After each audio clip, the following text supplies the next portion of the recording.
हाय, आपका स्वागत है एक्सपेंडरी चैनल में। आज हम एक ऐसी स्टोरी एक्सप्लेन करने वाले हैं जिसका नाम इविल डेड राइस है। यह एक हॉरर मूवी है। तो अपनी सीट की बेल्ट बांध लीजिए और चलते हैं हम सफ़र की ओर। अगर आप इस चैनल पर नए हैं तो चैनल को सब्सक्राइब करें, क्योंकि इस चैनल पर ऐसी मूवी एक्सप्लेन की जाती है। तो चलिए स्टार्ट करते हैं। मूवी की शुरुआत होती है और हमें एक जंगल को दिखाया जाता है तथा एक अजीब घर को दिखाया जाते हैं। जहाँ तीन दोस्त छुट्टियां मनाने आए होते हैं। वह घर नदी के किनारे स्थित होता है, जहाँ दो दोस्त नदी किनारे बैठकर खूब मस्ती कर रहे होते हैं। लेकिन उसकी एक दोस्त जिसका नाम जेसिका होता है, वो घर के अंदर होती है क्योंकि वो बीमार थी। जब जेसिका के पास उसकी एक दोस्त आती है और उससे मजाक करने लगती है और वो एक किताब पढ़ने लगती है और उसको सुनाने लगती है। लेकिन पता नहीं जेसिका को क्या हुआ, वह अपनी अजीब आवाज में किताबें पढ़ने लगती। जेसिका की आवाज सुनकर ऐसा लगता था जैसे कि उसके अंदर कोई और बोल रहा है। उसे उल्टी होने लगती है और वह उसकी आंखें का रंग बदल जाता है, जिसके बाद वह अचानक अपनी दोस्त के बालों को उखाड़ देती है और उसके सिर से अलग कर देती है और बाहर जाकर उसके दोस्तों को सिर से धड़ को अलग कर देती है। उसने अपने दोस्तों को मार डाला।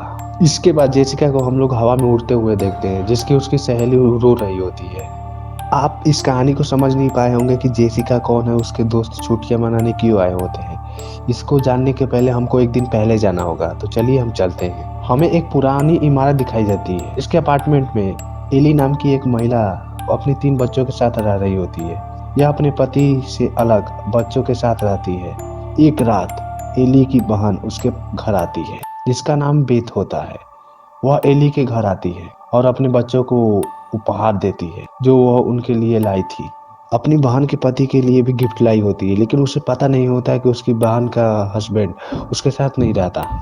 जब उसकी बहन उसके पति के बारे में पूछती है तो वहाँ का माहौल शांत हो जाता है। अभी एली अपने पति के बारे में बताने के लिए उन बच्चों को पिज्जा लाने के लिए कह देती है, ताकि वह अपनी बहन को अकेले में बात कर सके। जब बेथ को अपनी बहन के पति के बारे में पता चलता है तो बेथ अपनी बहन से कहती है कि उसे इस बारे में उसे बताना चाहिए था। जब बच्चे पिज्जा लेकर वापस आ रहे होते हैं तभी भूकंप आता है। तीनों बच्चे कार पार्किंग के एरिया में होते हैं। कुछ देर तक वो ठीक होता है, लेकिन बात सिर्फ इतनी नहीं थी। एली के बड़े बेटे डैनी को देखा कि भूकंप की वजह से कार पार्किंग के एक बड़ा सा छेद हो गया है, इतना बड़ा कि वह अंदर तक जा सके। डैनी यह देखने के बाद छेद के अंदर जाता है कि यहाँ क्या हो सकता है, जहाँ उसे कुछ किताबें और रिकॉर्डिंग ऑडियो टेप मिले। टेप का पार्ट 1, पार्ट 2 और पार्ट 3 लिखे होते हैं। यह स्पष्ट है कि किसी दुष्ट आत्मा को कैद करने के तब भूत भगाने का जादू चल रहा था। उसे यह कब्र भी दिखती है जिसे ईसा मसीह की मूर्ति की निकलती है। उन्हें किताब भी मिली जो कपड़े में ढकी हुई थी। डैनी बिना कुछ जाने अपने साथ ले जाता है। एली अपनी माँ अपने बच्चों के लिए लेकर चिंतित है, क्योंकि उस पर टीवी पर सुना भूकंप के कारण आसपास की इमारतों का नुकसान पहुंचा है।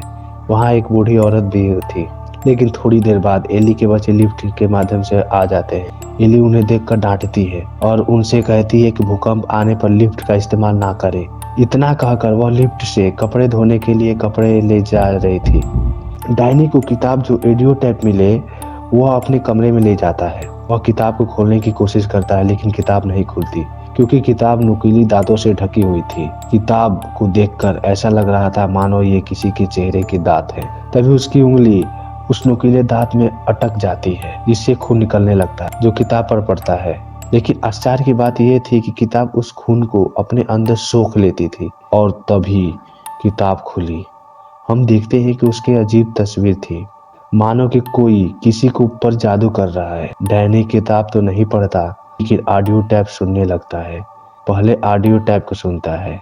एक फादर थे जो बता रहे थे, हमने अपने दोस्तों के साथ किताब जानने की कोशिश की। इससे एक अजीब तरह का जादू के बारे में बताया गया था। और वह आगे की बात दूसरे ऑडियो टैप को पढ़ते हैं। जब डैनी इसे बताता है जिससे फादर किताब के बारे में बता रहे थे, उन्हें यह किताब कहाँ मिली।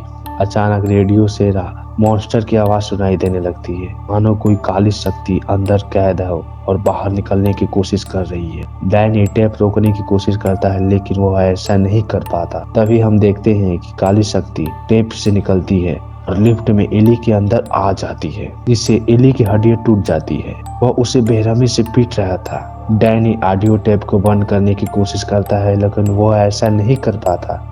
इसी बीच उनके घर में लाइट भी चली जाती है।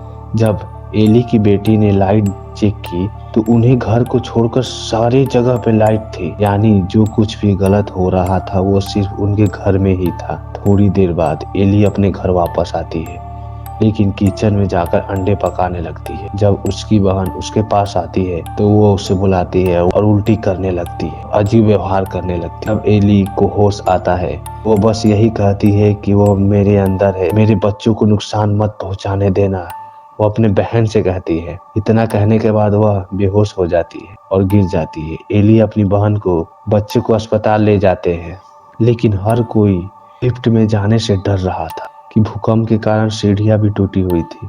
वैसे भी उन सभी ने मिलकर एली को कमरे में रखा। अब उनके पड़ोसी का वही लड़का जिससे एली ने अपने बच्चों को ढूंढने के लिए मदद मांगी थी, वह एली की आंखों को बंद करता है, लेकिन फिर से वो खुल जाते हैं। अब जब वो बंद करता है उसकी आंखें खुल जाते हैं। वे सभी एली के लिए प्रार्थना करते हैं, प्रे करते हैं कि उन्हें लगा कि वह मरने वाली है। तभी उसकी बहन उसके पास बैठती है और उसे बताती है कि उससे कितना वो प्यार करती है। तभी बेथ के फोन पर एक घंटी बजती है, जो किसी और का नहीं बल्कि एली का होता है। वो अपनी बहन से कह रही थी कि उसका शरीर जल रहा है, कोई कृपया करके उसे बचा ले, और फिर वो जिंदा बैठ जाती है। जब बेथ अपनी बहन के शरीर को छुआ तो उसका शरीर बहुत ही गर्म था, ऐसा लग रहा था जैसे कि शरीर जल रहा हो। फिर बेथ उसे बाथरूम में लेकर जाती है। अचानक एली पानी के ऊपर आ जाती है, दीवार पर चलने लगती है, इतनी जोर से चीखती है कि हर कोई बेहोश हो जा रहा था। वहीं बाथरूम में पानी भी उबल रहा था। एली एक एक करके सभी पर हमला करती है।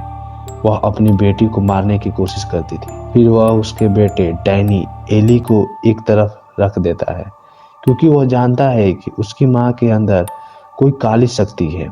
वह पड़ोसी की आंखें को निकाल लेती है और दूसरे पड़ोसी के मुंह में फेंक देती है। इसका फायदा उठाकर बेथ अपार्टमेंट के दरवाजे को बंद कर देती है।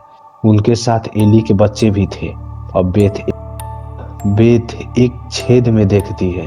घर में जितने भी लोग हैं एली सभी को मार डालती है। बाहर एली की बेटी अपने भाई डैनी से लड़ती है, क्योंकि वह भी जानती थी कि ये सब उसी की वजह से हुआ है। उसने टेप रिकॉर्डिंग चालू किया था और जादुई किताब भी खोली थी।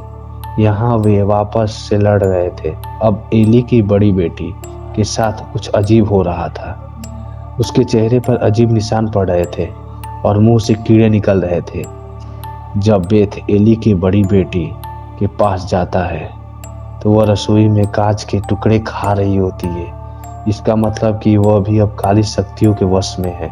एली काली शक्तियों का नियंत्रण में थी। इसका मतलब है कि एली की बड़ी बेटी भी अब भूत प्रेत में ग्रस्त है। उसने अपनी मौसी बेथ के साथ मारपीट, यहाँ तक कि उसकी बहन को नुकसान पहुंचाने का प्रयास किया, लेकिन उसकी छोटी बहन उसकी गुड़िया के सिर पर मारती है और खुद को बचा लेती है।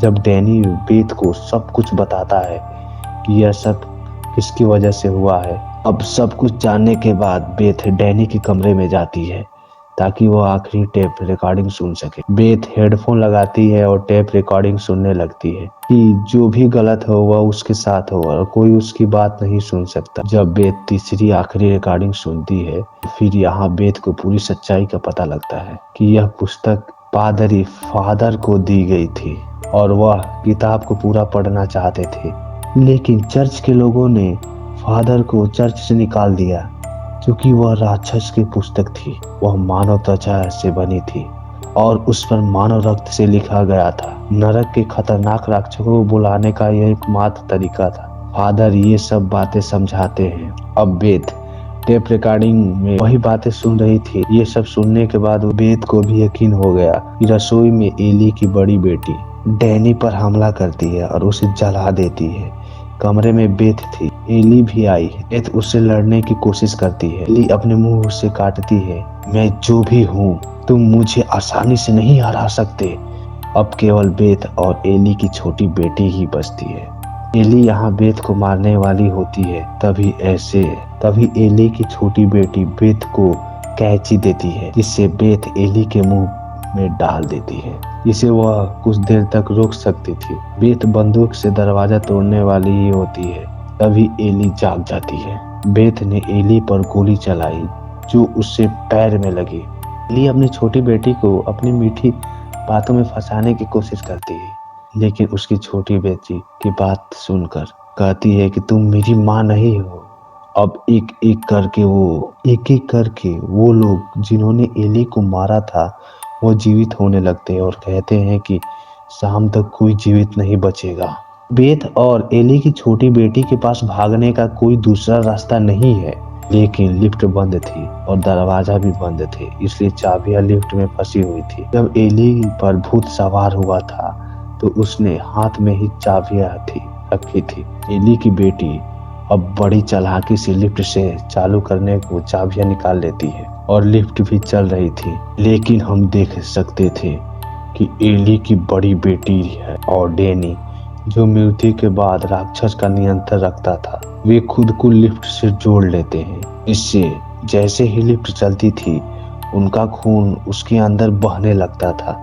लिफ्ट के नीचे आते ही खून भी निकलने लगता है। खून से लथपथ बेथ और एली की छोटी बेटी कार में बैठते हैं, लेकिन उनके सामने फिर एली आ गई जो अपने राक्षस रूप में थी।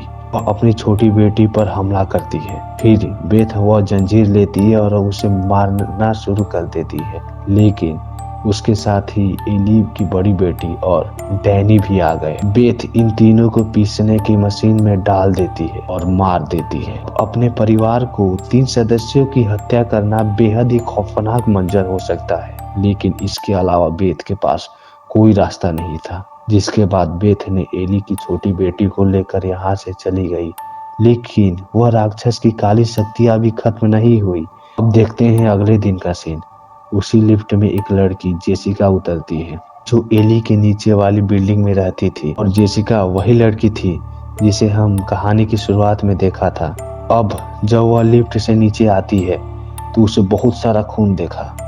वह पुलिस को बुलाने की कोशिश करती है, लेकिन एली का राक्षस उसके अंदर आ जाता है और जेसिका को नियंत्रण कर लेता है। अब आप समझ गए होंगे कि जेसिका ने अपने दोस्तों को क्यों मारा, और अभी भी दानव जेसिका के अंदर है। राक्षस किस हद तक विनाश कर सकता है आप सोच नहीं सकते।